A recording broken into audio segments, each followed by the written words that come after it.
नमस्कार दोस्तों, पीएलटिक्स में आपका स्वागत है। दोस्तों, आज की इस क्लास में आप लोगों के लिए केबीएस पीआरटी का प्रीवियस ईयर का क्वेश्चन पेपर लेकर आया हूं और यह क्वेश्चन पेपर आपका 2015 का पूछा गया क्वेश्चन पेपर है। इस क्वेश्चन पेपर के पेडागोजी के क्वेश्चंस को सॉल्व करेंगे दोस्तों इस क्लास में। दोस्तों, यदि आप हमारे चैनल पर नए हैं तो चैनल को सब्सक्राइब कीजिए, लाइक कीजिए, शेयर कीजिए। दोस्तों, आइए शुरू करते हैं। क्वेश्चन नंबर 111 है। क्वेश्चन नंबर 111 से आम अर्थ में शिक्षण अभिक्षमता का अभिप्राय है। क्या अभिप्राय है? ऑप्शन ए है शिक्षा देने की तीव्र इच्छा, ऑप्शन बी है शिक्षण के प्रति समर्पण, ऑप्शन सी है शिक्षा देने की क्षमता रखना, ऑप्शन डी है उपयुक्त सभी। तो राइट आंसर यहाँ पे हो जाएगा दोस्तों ऑप्शन डी सही जवाब हो जाएगा, उपयुक्त सभी इसका सही जवाब है। आम अर्थ में शिक्षण अभिक्षमता का अभिप्राय शिक्षा देने की तीव्र इच्छा, शिक्षण के प्रति समर्पण, शिक्षा देने की क्षमता रखना है। ऑप्शन डी राइट आंसर हो जाएगा। अगला क्वेश्चन नंबर 112 है दोस्तों। निम्नलिखित में से किसे एक प्रोजेक्ट सहायता सामग्री नहीं माना जाता है? तो राइट आंसर यहाँ पे ऑप्शन बी हो जाएगा, ब्लैक बोर्ड। ब्लैक बोर्ड एक प्रोजेक्ट सहायता सामग्री नहीं माना जाता है, बल्कि स्लाइड प्रोजेक्टर, ओवरहेड प्रोजेक्टर एवं एपीडायस्कोप इन सभी को सहायक सामग्री माना जाता है। दोस्तों, ध्यान रखिएगा। क्वेश्चन नंबर अगला है 113 क्वेश्चन नंबर। छात्रों के सही मूल्यांकन के लिए निम्नलिखित में से किस विधि का प्रयोग किया जाना चाहिए? तो राइट आंसर ऑप्शन ए यहाँ पे हो जाएगा, रचनात्मक विकासशील मूल्यांकन इसका सही जवाब है। छात्रों के सही मूल्यांकन के लिए रचनात्मक मूल्यांकन किया जाना चाहिए। ऑप्शन फर्स्ट सही जवाब है। अगला क्वेश्चन नंबर 14 है। बच्चे का पहला शिक्षक कौन होता है?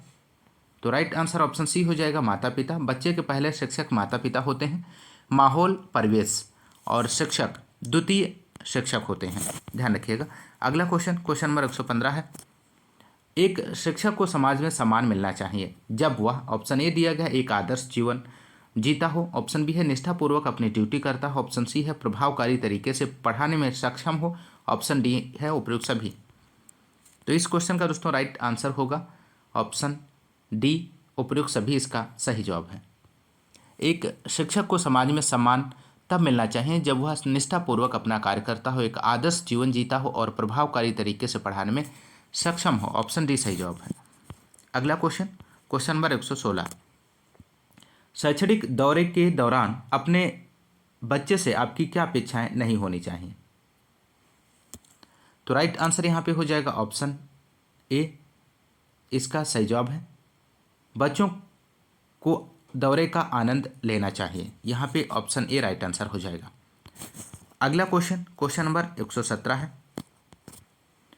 आपकी राय में छात्रों को प्रेरित के लिए सर्वोत्तम साधन क्या है? ऑप्शन ए है दृश्य श्रव्य सहायता सामग्री का प्रयोग, ऑप्शन बी है पाठ को सबसे रोचक बनाना, ऑप्शन सी है छात्रों का सहयोग लेना, ऑप्शन डी है छात्रों के माता पिता से नियमित रूप से मिलना। तो सही जवाब हो जाएगा ऑप्शन बी, पाठ को सबसे रोचक बनाना इसका सही जवाब है। छात्रों को प्रेरित करने का सर्वोत्तम तरीका पाठ को रोचक बनाना होता है। रोचक बनाने के कई उपकरण हो सकते हैं, जैसे छात्रों से बेहतर संप्रेषण स्थापित करना, दृश्य श्रव्य सहायता सामग्री का प्रयोग करना, छात्रों का सहयोग लेने, ये सभी हो सकता है दोस्तों। अगला क्वेश्चन नंबर 118 है। एक अच्छी उपलब्धि जांच का एक अभिलक्षण निम्नलिखित में से क्या नहीं है? तो राइट आंसर हो जाएगा इस क्वेश्चन का ऑप्शन सी, द्विअर्थता इसका सही जवाब है। एक अच्छी उपलब्धि जांच आईक्यू के अभिलक्षण इस प्रकार हो सकते हैं दोस्तों, अत्यधिक अनुकूलित होना, पाठक को शीघ्र समझ जाना, अपनी कमियों के बारे में जागरूक होना, उत्सुकता का उच्च स्तर होना, अच्छे प्रश्नों का उठाया जाना और अन्य व्यक्तियों से सीखना, खुले मस्तिष्क का होना, विधि मान्यता, विश्वसनीयता और वस्तुनिष्ठता, ये सभी हो सकते हैं दोस्तों। यहाँ पे ऑप्शन सी इसका सही जवाब होगा, जो कि नहीं पूछा गया है क्वेश्चन में। अगला क्वेश्चन नंबर 119। समाज के एक एजेंट के रूप में स्कूल का प्राथमिक कार्य है, क्या है? ऑप्शन ए राइट आंसर हो जाएगा, सामाजिक स्थिरता बनाए रखना। समाज के एजेंट के रूप में स्कूल का प्राथमिक कार्य सामाजिक स्थिरता को बनाए रखना। इसके अतिरिक्त स्कूल के माध्यम से छात्र जीवन हेतु एक परिपक्वता भी प्राप्त करता है। व्यवसायिक कुशलता भी एक प्रमुख कारक है। अगला क्वेश्चन नंबर 120। निम्नलिखित में से कौन सा गुण एक शिक्षक के लिए सबसे अनिवार्य माना जाता है? तो राइट आंसर यहाँ पे हो जाएगा ऑप्शन डी, उसमें भरपूर धैर्य संयम होना चाहिए। एक शिक्षक का सबसे अनिवार्य लक्षण धैर्य का होना है। धैर्य के अभाव में ना तो शिक्षक बच्चों से ठीक तरह से संप्रेषण स्थापित कर पाएगा, ना ही बच्चों को उचित ज्ञान कौशल प्रदान कर पाएगा। क्वेश्चन नंबर 21 है दोस्तों, निम्नलिखित में से किसे आप अधिगम की सबसे उचित परिभाषा मानेंगे? तो राइट आंसर हो जाएगा ऑप्शन ए, समस्या हल करना। अधिगम की सबसे सटीक परिभाषा है समस्याएं हल करना। अधिगम एक ऐसी प्रक्रिया को इंगित करता है जिसके अंतर्गत बच्चा नई नई समस्याओं को हल करने का प्रयास करता है। इसके अतिरिक्त नए हुनर को भी ग्रहण करता है। अगला क्वेश्चन नंबर 122 है, शिक्षा का मुख्य उद्देश्य होता है व्यक्ति के, आपको फिल करना है, किसका विकास करना? तो राइट आंसर यहाँ पे हो जाएगा ऑप्शन ए, ज्ञान का विकास करना। शिक्षा का मुख्य उद्देश्य ज्ञान का विकास करना होता है। इसके अतिरिक्त शिक्षा के अन्य उद्देश्य भी आते हैं, जैसे बौद्धिक बनाना, तार्किक बनाना, संज्ञानात्मक विकास करना, भावात्मक तर्कणा का विकास करना और बुद्धिलब्धि का विकास करना। ऑप्शन ए यहाँ पे राइट आंसर है। नेक्स्ट क्वेश्चन नंबर 123 है, कोई व्यक्ति एक प्रभावकारी तरीके से एक हुनर कैसे सीख सकता है? ऑप्शन ए है अवलोकन करके, ऑप्शन बी है सुनकर, ऑप्शन सी है पढ़कर, ऑप्शन डी है खुद करके। तो राइट आंसर यहाँ पे इस क्वेश्चन का हो जाएगा ऑप्शन डी, खुद करके, लर्निंग बाय डूइंग। खुद करके, स्वयं करके। कोई भी व्यक्ति एक प्रभावकारी तरीके से किसी कौशल या हुनर को स्वयं करके ही सीख सकता है। यदि किसी खास कौशल को सीखने की प्रक्रिया संपन्न करनी है तो उस अमुक कौशल का प्रयोग अति आवश्यक है। क्वेश्चन नंबर 124 है दोस्तों, विकासशील देशों के लिए ICT में वैसे बच्चों के लिए शिक्षा अनुभव को बढ़ावा देने की संभावना है। तो राइट आंसर ऑप्शन डी हो जाएगा, उपयुक्त सभी इसका सही जवाब है। अगला क्वेश्चन दोस्तों, क्वेश्चन नंबर 125 है, भारत में शिक्षा के विभिन्न स्तरों के लिए गुणवत्तापूर्ण डिजिटल विषय सूची तैयार करने के लिए भारत सरकार द्वारा की गई पहल में शामिल है। क्या शामिल है दिए गए ऑप्शंस में से? तो राइट आंसर ऑप्शन सी हो जाए, माफ कीजिएगा, इस क्वेश्चन का राइट आंसर ऑप्शन डी होगा, उपयुक्त सभी हो जाएगा दोस्तों। अगला क्वेश्चन नंबर 126 है, स्कूलों में सूचना एवं संचार प्रौद्योगिकी शिक्षकों को मुहैया कराते हुए उन्हें अपने प्रचलनों का रूपांतरण करने का अवसर प्रदान करती है। तो राइट आंसर ऑप्शन डी हो जाएगा, उपयुक्त सभी। बेहतर शैक्षणिक विषय वस्तु, अधिगम प्रभावी शिक्षण और अधिगम विधियाँ, अधिक अंतःक्रियात्मक शैक्षणिक सामग्री, ये सभी इसका सही जवाब हो जाएगा। अगला क्वेश्चन नंबर 127 है, भारत सरकार की कंप्यूटर आधारित प्रक्रिया के माध्यम से छात्रों को सिखाने के लिए ICT स्कूली योजना वर्ष की शुरुआत कब की गई थी दोस्तों? तो राइट आंसर यहाँ पे हो जाएगा ऑप्शन सी, 2004 में। स्कूलों में सूचना तथा संचार प्रौद्योगिकी ICT को राष्ट्रीय माध्यमिक शिक्षा अभियान RMSA में शामिल कर लिया गया है। स्कूलों में ICT को दिसंबर 2004 में प्रारंभ किया गया था और वर्तमान में वर्ष 2010 में इसे संशोधित कर दिया गया है दोस्तों, ध्यान रखिए। अगला क्वेश्चन नंबर 128 है, 6 से 14 वर्ष के बीच की आयु के बच्चों को एक मौलिक अधिकार के रूप में मुक्त और अनिवार्य शिक्षा देने के उद्देश्य से सर्व शिक्षा अभियान किस वर्ष में शुरू किया गया था? महत्वपूर्ण प्रश्न है। तो राइट आंसर यहाँ पे ऑप्शन सी हो जाएगा, 2001। सर्व शिक्षा अभियान सार्वभौमिक प्रारंभिक शिक्षा प्राप्त करने हेतु भारत सरकार की एक व्यापक एवं एकीकृत फ्लैगशिप कार्यक्रम है। इस अभियान को वर्ष 2001 से 2 में राज्य सरकारों तथा स्थानीय स्वशासन की साझेदारी में लॉन्च किया गया था। क्वेश्चन नंबर 129 है, स्तरीय गुणवत्तापूर्ण शिक्षा के लिए पाठ्यक्रम ढांचा राष्ट्रीय अध्यापक शिक्षा परिषद द्वारा किस वर्ष में निकाला गया था? तो राइट आंसर यहाँ पे ऑप्शन सी हो जाएगा, 1996 में। राष्ट्रीय अध्यापक शिक्षा परिषद national council for teacher education NCTE ने सितंबर 1996 में स्तरीय गुणवत्तापूर्ण शिक्षा हेतु पाठ्यक्रम ढांचा की शुरुआत की थी, ध्यान रखिएगा। अगला क्वेश्चन नंबर 130 है, भारत सरकार ने बच्चों के मुफ्त एवं अनिवार्य शिक्षा का अधिकार अधिनियम किस वर्ष में लागू किया था? तो राइट आंसर ऑप्शन डी हो जाएगा, 2009 में भारत सरकार ने बच्चों के लिए मुफ्त एवं अनिवार्य शिक्षा का अधिकार अधिनियम को वर्ष 2009 में लागू किया। इस अधिनियम का उद्देश्य 6 से 14 वर्ष की आयु के बच्चों को मुफ्त एवं अनिवार्य प्रारंभिक शिक्षा प्रदान करना है, ध्यान रखिएगा। अगला क्वेश्चन नंबर 131, एक शिक्षक को सफल माना जाता है यदि वह छात्रों को विषय की जानकारी देता या देती हो। ऑप्शन बी है विषय वस्तु को एक सुव्यवस्थित तरीके से प्रस्तुत करता करती हो। छात्रों को परीक्षा पास कराने के लिए तैयार करता करती हो। और छात्रों को स्वास्थ्य के प्रति सचेत करता करती हो। तो आपको बताना है दोस्तों इसका सही जवाब क्या हो जाएगा। तो राइट आंसर यहाँ पे ऑप्शन बी हो जाएगा, विषय वस्तु को एक सुव्यवस्थित तरीके से प्रस्तुत करती हो, इसका सही जवाब हो जाएगा इस क्वेश्चन का। एक शिक्षक को एक सफल शिक्षक माना जाता है यदि वह विषय वस्तु को एक सुव्यवस्थित तरीके से प्रस्तुत करता या करती है। अगला क्वेश्चन नंबर 132, शिक्षण के प्रति अति सक्रिय रवैये नजरिए का अर्थ है, आपको बताना है। तो राइट आंसर ऑप्शन बी हो जाएगा, सशक्त और प्रभावकारी शिक्षण। एक सक्रिय शिक्षक छात्रों को महत्व देता है, समस्याओं का अनुमान लगाता है एवं अधिगम का पर्यावरण वातावरण को स्थापित करता है। इस प्रकार सशक्त एवं प्रभावकारी शिक्षण के प्रति अति सक्रिय रवैये का अर्थ है। क्वेश्चन नंबर 133 है, निम्नलिखित में से कौन सा महत्वपूर्ण प्रभाव शिक्षण की प्रभावकारिता पर निर्भर करता है। तो राइट आंसर ऑप्शन बी हो जाएगा, शिक्षक को विषय की समझ। शिक्षक को विषय की समझ शिक्षण की प्रभावकारिता पर निर्भर करती है। यदि शिक्षक को विषय की बेहतर समझ होगी तो वह छात्रों को बेहतर संप्रेषण कर बेहतर प्रभाव छोड़ पाएगा। क्वेश्चन नंबर अगला है, क्वेश्चन नंबर 134 है दोस्तों, शिक्षण का मुख्य उद्देश्य क्या होना चाहिए, आपको बताना है। तो राइट आंसर यहाँ पे इस क्वेश्चन का हो जाएगा ऑप्शन डी, छात्रों की सोचने की शक्ति विकसित करना। शिक्षण का मुख्य उद्देश्य छात्रों को सोचने समझने की शक्ति को विकसित करना है दोस्तों। अगला क्वेश्चन नंबर 135 है, शिक्षक निम्नलिखित के लिए शिक्षण संबंधी सहायता सामग्री का उपयोग करते हैं। तो राइट आंसर यहाँ पे हो जाएगा ऑप्शन सी, छात्रों को एकाग्रचित बनाने में।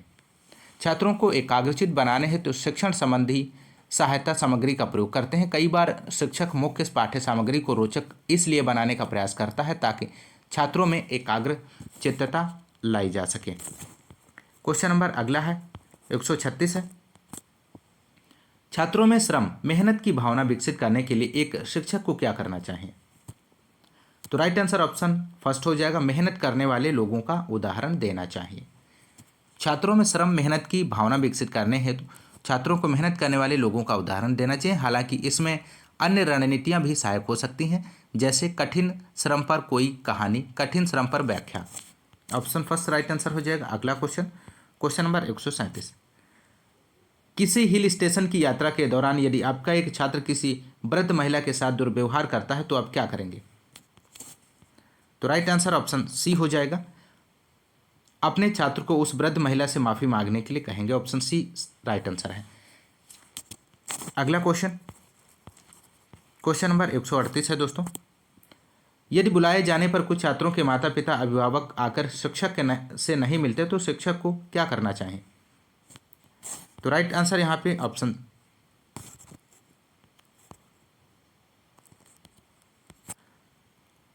ए यहाँ पे राइट आंसर हो जाएगा, माता पिता अभिभावक को पत्र लिखना चाहिए। ऑप्शन ए यहाँ पे सही जवाब है।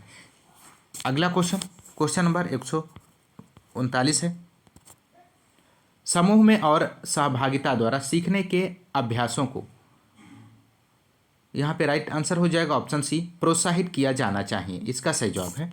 अगला क्वेश्चन नंबर 140 है दोस्तों, आजकल शिक्षक और विद्यार्थी दोनों कंप्यूटर साक्षर हो सकते हैं। वर्तमान और सूचना एवं प्रौद्योगिकी का दौर है। कोविड-19 के पश्चात विद्यालयी एवं शैक्षिक परिस्थितियों और तेजी से बदलती है शिक्षा का मोड अब ऑफलाइन के साथ डिजिटल भी हुआ है। ऐसे में छात्रों एवं शिक्षकों को कम से कम कंप्यूटर साक्षर होना अति आवश्यक है। ऑप्शन सी राइट आंसर हो जाएगा। क्वेश्चन नंबर 141, किसी पठन सामग्री को एक दौर में पढ़ना, यहाँ पे आपको फिल करना है, पढ़ाई के रूप में जाना जाता है। तो राइट आंसर ऑप्शन बी होगा, समूहित पढ़ाई के रूप में जाना जाता है। किसी पठन सामग्री को एक दौर में अध्ययन करना सामूहिक रूप से अधिगम करने के रूप में जाना जाता है। जब आप अपने सभी अधिगम को एक अध्ययन अवधि में रटकर करने की कोशिश करते हैं और फिर उसके बाद किसी अन्य विषय पर कदम बढ़ाते हैं। अगला क्वेश्चन नंबर 142 है, पाठ्यक्रम निर्माण का कार्य माना जाता है। तो राइट आंसर यहाँ पे ऑप्शन सी हो जाएगा, एक अत्यधिक विशेषता वाला कार्य। पाठ्यचर्या निर्माण का कार्य एक अत्यधिक विशेषता वाला कार्य माना जाता है। पाठ्यचर्या और निर्देश सामान्यतः एक डिग्री प्रोग्राम है जो स्कूल पाठ्यचर्या और शिक्षण पद्धति के मानकों के विकास और मूल्यांकन को सिखाता है। पाठ्यचर्या और निर्देश में स्कूल के अध्यापक और प्रिंसिपल अपनी योग्यता एवं विशेषता के आधार पर पाठ्यचर्या निर्माण में सुझाव देते हैं। अगला क्वेश्चन नंबर 143 है दोस्तों। विद्यार्थियों की प्रशंसा की जानी चाहिए। कब की जानी चाहिए? एकांत में, अलग से, लोगों के बीच, व्यक्तिगत रूप से। तो राइट आंसर यहां पे हो जाएगा इस क्वेश्चन का ऑप्शन सी, लोगों के बीच में। विद्यार्थियों की प्रशंसा लोगों के बीच की जानी चाहिए। कोई भी छात्र हमेशा अच्छा या स्मार्ट नहीं हो सकता। अध्यापक प्रशंसा को एक उपकरण के रूप में प्रयोग करता है जो छात्रों के लिए एक सशक्तिकरण प्रेरक हो सकता है। कुछ प्रकार की प्रशंसा असफल छात्रों को भी स्थापित करने में सक्षम होती हैं। क्वेश्चन नंबर 144 है दोस्तों। विद्यार्थियों की समूह सक्रियता के निपटने के क्रम में उनके बारे में निम्नलिखित में से कौन सा कथन सही है? तो राइट आंसर ऑप्शन डी हो जाएगा, उपयुक्त सभी है दोस्तों। व्यक्तियों अथवा समूह का एक सामाजिक ढांचे से दूसरे ढांचे में संचलन होना ही सामाजिक गतिशीलता है। समूह की सक्रियता का अर्थ है समूह में बातचीत के माध्यम से व्यवहार का परिवर्तन। जैसा कि हम जानते हैं, विद्यार्थी विद्यालय में अपनी कक्षा के रूप में नाटककारों का समूह, क्लब, पुस्तकालय आदि में रहते हैं। ऑप्शन डी राइट आंसर हो जाएगा। क्वेश्चन नंबर 145 है। निम्नलिखित में से क्या उस खांचे या रेंज को सूचित करता है जिसके किसी योग्यता या गुण के लिए किसी व्यक्ति के प्रवीणता स्तर पर फैसला किया जाता है? तो राइट आंसर ऑप्शन सी हो जाएगा, ए और बी दोनों इसका सही जवाब है। ग्रेड और अंक एक छात्र को की दक्षता स्तर का संकेत देते हैं। उपलब्धि संकेत विशिष्ट ग्रेड स्तर के मानकों को पूरा करने की और एक छात्र की प्रगति को इंगित करता है। छात्र प्रवीणता को उसके प्रयासों से अलग आंका जाता है। क्वेश्चन नंबर 146 है दोस्तों। स्कूल पुस्तकालय आपको फिल करना है। यहाँ पे क्या आएगा? का एक शैक्षणिक तंत्र है। तो राइट आंसर यहाँ पे ऑप्शन डी हो जाएगा, विचारणीय यथेष्ट मूल्य इसका सही जवाब है। पुस्तकालय का संगठन विद्यालय की पाठ्य क्रियाओं को उचित पर्यावरण प्रदान करने हेतु आवश्यक है। यह अध्यापकों व छात्रों के अध्ययन के लिए प्रेरणा स्रोत का कार्य करता है। जॉन डीवी के अनुसार पुस्तकालय विद्यालय का हृदय होता है। विद्यालय पुस्तकालय विचारणीय यथेष्ट मूल्यांकन के एक शैक्षणिक तंत्र है। ऑप्शन डी राइट आंसर हो जाएगा। क्वेश्चन नंबर 147 है दोस्तों। अनुसंधान से पता चलता है कि हमारी पढ़ाई का हिस्सा दृश्य और श्रवण अंगों के माध्यम से ग्रहण किया जाता है। तो राइट आंसर यहाँ पे ऑप्शन डी हो जाएगा, 95%। अनुसंधान से पता चला है कि हमारी पढ़ाई का 95% हिस्सा दृश्य और श्रवण अंगों के माध्यम से ग्रहण किया जाता है। श्रवण प्रणाली श्रवण की भावना के लिए संवेदी प्रणाली है। इसमें संवेदी अंग कान और संवेदी प्रणाली के श्रवण भाग दोनों शामिल हैं। दृश्य प्रणाली केंद्रीय तंत्रिका तंत्र का हिस्सा है जो जीवों को दृश्य विस्तार की प्रक्रिया करने की क्षमता प्रदान करता है। साथ ही कई गैर छवि फोटो प्रतिक्रिया कार्यों के गठन को सक्षम करता है। क्वेश्चन नंबर 148 है दोस्तों। अनुसंधान से पता चला है कि आपको फिल करना है, सीखने की प्रक्रिया में एक प्रबल चर है, संभवतः योग्यता से भी ज़्यादा महत्वपूर्ण चर है। तो राइट आंसर ऑप्शन सी हो जाएगा, अभिप्रेरण। अभिप्रेरणा मोटिवेशन एक ऐसी परिकल्पनात्मक प्रक्रिया है जो प्राणी के व्यवहार के निर्धारण व संचालन को संबंध रखती है। मूल रूप से यह एक अतिरिक्त शक्ति होती है जो प्राणी को किसी विशिष्ट प्रकार के कार्य को करने के लिए प्रेरित करती है। इस प्रकार अभिप्रेरणा सीखने की प्रक्रिया में एक प्रबल चर है, संभवतः योग्यता से ज़्यादा महत्वपूर्ण चर है। ऑप्शन सी राइट आंसर हो जाएगा। अगला क्वेश्चन, क्वेश्चन नंबर 149। वर्ग कक्षा के माहौल परिवेश में एक सकारात्मक पढ़ाई वातावरण स्थापित और मजबूत करने के लिए शिक्षक के अधिकार को निश्चयात्मक अनुशासन, तो राइट आंसर यहाँ पे ऑप्शन बी हो जाएगा, बढ़ावा देता है। अगला क्वेश्चन, क्वेश्चन नंबर 150। जब किसी शिक्षक पर प्राधिकारी हावी होते हैं या उसे अन्य कार्य करने के लिए विवश बाध्य किया जाता है तो उसकी क्षमता प्रभावितता, ऑप्शन ए है कई गुना बढ़ती है, ऑप्शन बी है घटती है, सी है अंशतः बढ़ती है, ऑप्शन डी है अप्रभावित रहती है। तो आपको बताना है दोस्तों इस क्वेश्चन का राइट आंसर क्या हो जाएगा। तो इस क्वेश्चन का राइट आंसर ऑप्शन बी हो जाएगा, घटती है। जब किसी शिक्षक पर प्राधिकारी हावी होते हैं या उसे अन्य कार्य करने के लिए विवश बाध्य किया जाता है तो उसकी क्षमता घटती है, क्योंकि शिक्षक का मुख्य कार्य अध्ययन अध्यापन का होता है। यदि उससे इतर कार्य कराया जाता है तो अध्यापन कार्य प्रभावित होना स्वाभाविक है दोस्तों। तो दोस्तों ये रहे पेडागोजी के क्वेश्चंस जो आपके प्रीवियस ईयर में पूछे गए थे दोस्तों। दोस्तों यदि आपको क्लास पसंद आती है तो आप ज़्यादा से ज़्यादा क्लास को लाइक और शेयर करते रहें दोस्तों। आज की इस क्लास में बस इतना ही, मिलते हैं नेक्स्ट क्लास में। तब तक के लिए नमस्कार, जय हिंद, धन्यवाद।